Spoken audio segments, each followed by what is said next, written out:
కావాలి. ఇది ఉద్యోగం వస్తుందా, లేకపోతే ఉపాధి వస్తుందా, ఇంకేమన్నా అవ్వచ్చు.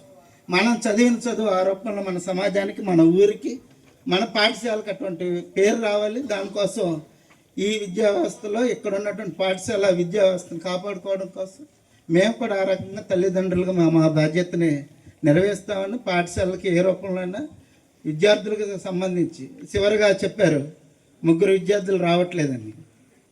నేను ఈ కాలంలో కొన్ని స్కూల్ ప్రత్యేకించి వెళ్ళిన క్రమంలో 2-3 రావట్లేదు. ప్రత్యేకించి వాళ్ళ పేరెంట్స్తో మాట్లాడడం, పిల్లలతో మాట్లాడడం, అలాంటి వాళ్ళు ఎవరైనా వివరాలు ఇవ్వండి, ప్రత్యేకించి అలాంటి శ్రద్ధ తీసుకుని పిల్లవాడి ఎగ్జామ్కి వచ్చేలాగా అటువంటి మోటివేషన్ ఆరోపణలు తీసుకొని ఏదైతే 58 మంది అని అన్నారో ఆ 58 మంది ఎగ్జామ్ రాసేదానికి మా వంతుగా తల్లిదండ్రులుగా ఆ రకంగా బాధ్యత తీసుకొని మన పాఠశాలకు మంచి గుర్తింపును తీసుకురావడం కోసం తల్లిదండ్రులు, ఉపాధ్యాయులు, విద్యార్థులు ఈ కలయిక నిరంతరం కొనసాగాలి. దీన్ని పటిష్టపరచుకోవడం కోసం అందరం కలిసి పనిచేయాల్సిన బాధ్యత ఉందని అవకాశం ఇచ్చినటువంటి పాఠశాల ప్రిన్సిపాల్ గారికి, అలాగే కమిటీ వాళ్ళకి అందరూ ప్రత్యేకంగా నమస్కారం.